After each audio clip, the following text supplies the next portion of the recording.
Okay, let's try this again.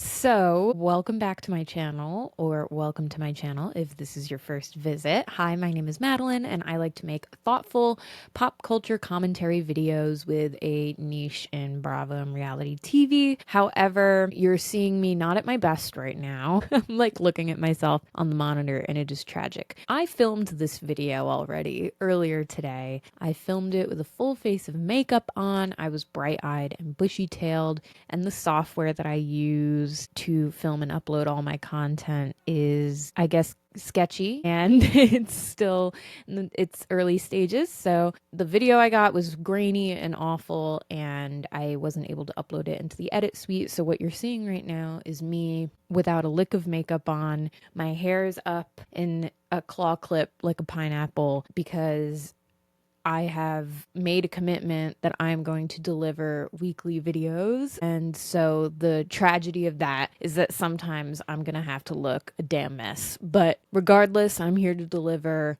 the video that you all clicked on, which is how we are going to save my favorite franchise on Bravo, The Real Housewives of New Jersey. There are very few franchises in the Real Housewives universe that have stayed as true to the housewife archetype as The Real Housewives of New Jersey, and for me it feels very personal. I mentioned this in my best and worst of each franchise video that I did about 2 weeks ago, where I am born and raised in New York. I'm specifically raised in Astoria, Queens, which is very Italian-American Catholic neighborhood. I went to Catholic school. My parents are atheists, but it was the only school that had like a good solid PE and science program. So I did go to Catholic school. And the majority of the families that I was raised around were strikingly similar to the ones on the show. I feel like Jersey has always distinguished itself with its familial roots. Its central conflicts often orbit around bloodlines, marriages, and generational loyalty. And unlike other franchises that kind of rely on manufactured alliances or production meddling, Jersey's drama tends to feel really lived in and not lab designed. The stakes are real and the emotional collateral is often higher. But like all long-running shows, Jersey finds itself at a crossroads at the moment. The fan base, as you all know, is deeply fractured, and Bravo seems to be almost paralyzed by indecision. Melissa Gorga gave an interview recently where she was saying how, and by the way, you can look at this at Jen Fessler's recent interviews, Jackie Goldschneider. It seems like every single woman in the tri-state area has been interviewed and met with casting for this show. Jersey girl, including you. Yeah. Every girl, everywhere I go, they're like, "Oh, I've spoke to casting." I'm like, yeah. You and everyone else, and I almost feel bad to like shut them down. I'm just like, you and like half of the whole state of New Jersey. The whole state of New Jersey. So at least we know they're putting in the time. Looking. They're looking. They're flipping the state upside down, talking to everybody. So I'm so curious to see like what's at the end of the tunnel. Yeah. What's at the end of the Holland Tunnel? Yeah. So they're definitely casting a wide net. I will say at the moment the show is struggling to maintain a cultural relevance, and I think I'm going to get into some of the ways that we can solve that in this video. A course correction is definitely long overdue, and while any changes to its current iteration will ruffle feathers, I think short-term discomfort is the price to pay for long-term salvation. And so here is my unsolicited plan to save my favorite show, Real Housewives of New Jersey. Andy Cohen, if you see this, take notes. Bravo higher-ups, I'm giving you these ideas free of charge. Let's start with thinning out the cast. Who needs to go? I think the first person that we should get rid of is Margaret Josephs. Now, I am the first to admit that when she came onto the scene in season 8, she was a breath of fresh air. She was modern, self-aware, unapologetically brash, and she brought a dose of East Coast wit and intellectualism, a different kind of edge that the franchise sorely needed. And her openness about her personal history, including a controversial affair and a complicated family dynamic, felt groundbreaking in a medium built on kind of curated facades. And for a while, she embodied the rare Bravo paradox of being both vulnerable and in control. But in recent seasons, the qualities that once set Margaret apart have become liabilities. Her feud with Teresa specifically, and her obsession with the murky details of Louis' past felt less like concern to me and more like fixation. And yes, Louis' infamous warrior camp video was deeply strange, but the airtime devoted to it felt disproportionate, and Margaret's insistence on making it a storyline came off more strategic than sincere. And when she later exposed Bill Aiden's affair, I can't remember if Bill's affair being outed was before or after the Warrior Camp video, but regardless, she seemed to have kind of little concern for the collateral damage that it would cause the Aiden children, and that kind of marked a big turning point for me, not just with Margaret as a cast member, but in the tone of the show overall. I think the show's dynamic shifted from being just kind of messy to outright malicious, and Margaret, who was once a very sharp-tongued commentator and an agent of chaos, kind of shifted into a destabilizing force whose presence fueled toxicity more than it fueled entertainment. So that's my first person who I think should go. This is where I'm going to lose some of you. The next person that I think needs to go is Teresa Giudice. To be clear, Teresa is an icon, and her influence on both the franchise and on reality television as a whole is impossible to overstate. The table flip alone is a pop culture landmark and an inflection point that helps solidify reality TV's place in the cultural canon. But what made Teresa truly remarkable wasn't just like these outbursts or mispronunciations. It was her willingness to bear it all. Her family's turmoil, her legal battles, and even her time in federal prison. She never flinched from the camera, and she made vulnerability theatrical. The show was better for it. Still, legacies shouldn't guarantee you a lifetime tenure.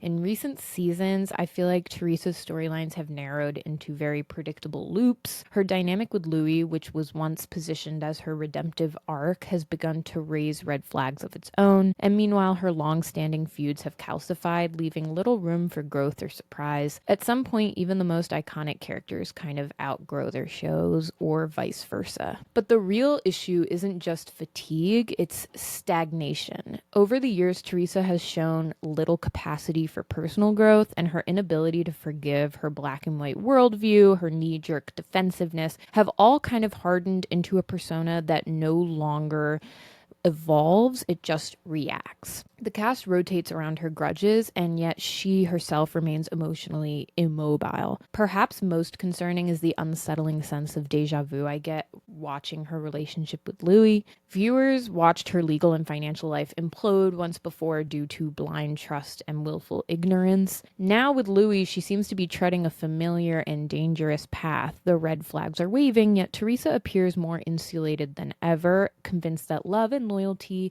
override due diligence. It's no longer compelling television to me, it's tragic repetition. For all of her historic contributions, Teresa no longer fits the format. The ensemble nature of Housewives requires a bit of flexibility, emotional range, adaptability, the ability to reset and then re-engage, and Teresa doesn't reset. She just reloads. And as long as she's the gravitational center of the show, there's no room for it to breathe. Now I'm going to get into, on the current cast, who I think should stay. So I'm going to start with a twofer. Melissa Gorga and Dolores Catania should both stay. I think in a restructured version of Jersey, they would serve as the tentpole figures, steady, familiar, and capable of anchoring a refreshed ensemble. Melissa Gorga has long been a very underrated utility player, and while she's rarely the loudest voice in the room, her longevity on the show speaks to a kind of quiet adaptability. She's evolved with the franchise, balancing family, business, and conflict in a way that feels authentic and digestible. Crucially, Melissa understands the assignment. She knows when to stir the pot and when to simmer down, and she rarely lets the show veer into irreparable territory. There's also cultural savviness to Melissa that often goes overlooked, I think. She embodies a more modern version of Jersey womanhood. She's entrepreneurial, image conscious, socially fluent, but she's still tethered to the core themes of family and loyalty. In a cast that's prone to all or nothing feuds, I feel like Melissa brings a sense of restraint that keeps the show from imploding entirely. And then there's Dolores, the ultimate bridge between the old school Jersey grit and the new era relatability. I think she's a true daughter of Patterson, and she carries the whole franchise in her bones. Her relationships run deep, deep and her conflicts feel earned, and her moral compass, while occasionally,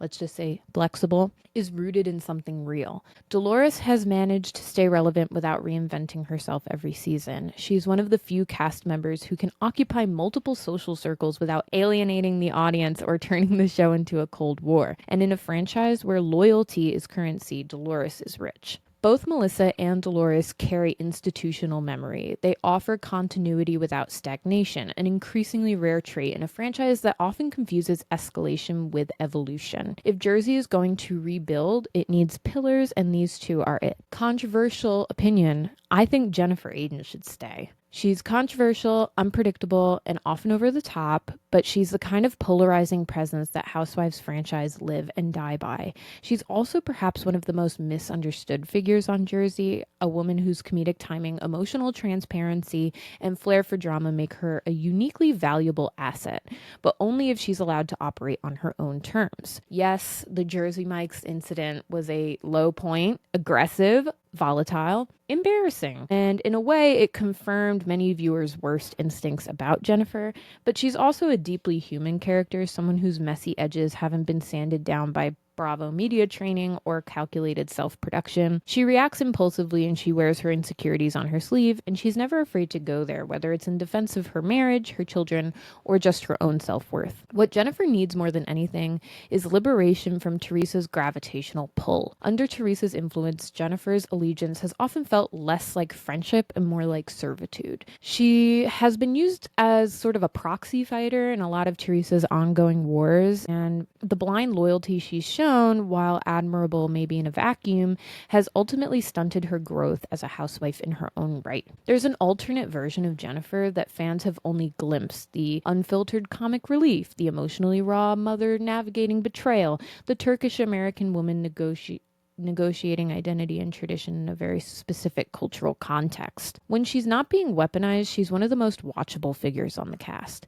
And in a reimagined Jersey, free of Teresa's shadow, she could finally rise as a chaos agent with real dimensionality. She's not perfect, but she's real, and she's rarely boring, and that's worth investing in my opinion. Finally, who I think should stay in New Jersey is Danielle Cabral and Rachel Fuda. I think they're the future of New Jersey. If the Real Housewives of New Jersey has any shot at reclaiming its cultural relevance, it has to look forward, and Danielle Cabral and Rachel Fuda are the clearest path there. Both women represent the next generation of Jersey housewives, still in the thick of parenting young kids, building businesses and identities in real time, and grappling with what it means to be visible in a reality television ecosystem that's increasingly punishing and polarized. They're not coasting on legacy or leaning on old vendettas. They're climbing.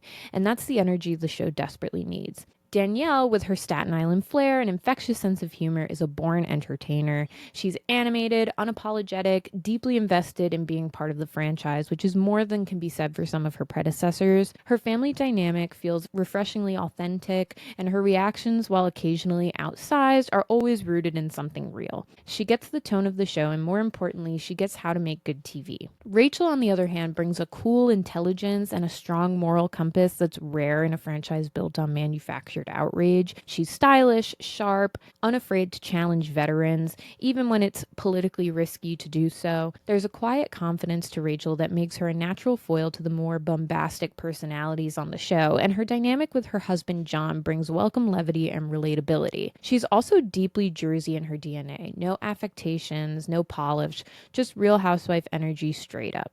The future of Jersey shouldn't be built around relics of its past, but around women who still have something to prove. Danielle and Rachel are both ascending, ambitious, plugged in, and rooted in a version of New Jersey that feels timely, not nostalgic. Give them a cast of contemporaries, women in the trenches of motherhood and identity building, and you have a foundation for a franchise that feels fresh without losing its core DNA. In other words, I think that if you're casting new women, which they probably will, it should be built around Danielle and Rachel Fuda types. Young women who are still in the early stages of motherhood and business building that can kind of bring a more modern version of Jersey. They're funny, they're fiery, they're just getting started, and I think that's the show.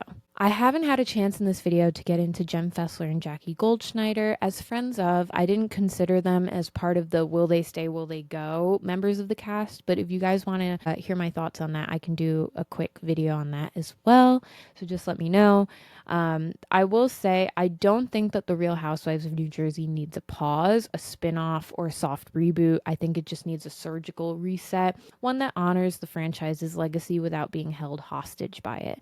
This is a show that once thrived on real relationships and real family dynamics and the uniquely Jersey brand of loyalty meets betrayal. Somewhere along the way, it calcified, and old feuds turned into permanent stalemates, storylines became vendettas, and instead of evolving, the cast doubled down, chasing dominance instead of drama. By letting go of cast members who have outlived their arcs and reinvesting in voices who still have something to say, Bravo has a rare opportunity to return Jersey to what it did best, which was make the personal political, the domestic dramatic, and the mundane absolutely iconic. I think Melissa and Dolores can provide the scaffolding, Jennifer offers volatility with depth, and Danielle and Rachel are the future. So now it's time to build a world around them that reflects a new era of Jersey womanhood. Ambitious, complicated, hilarious, and hungry. This isn't about playing it safe, it's about saving the show. And saving Jersey means to be willing to let go of what it once was so we can rediscover what it could be. So that's my argument on saving Jersey. I know it's a shorter video this week, but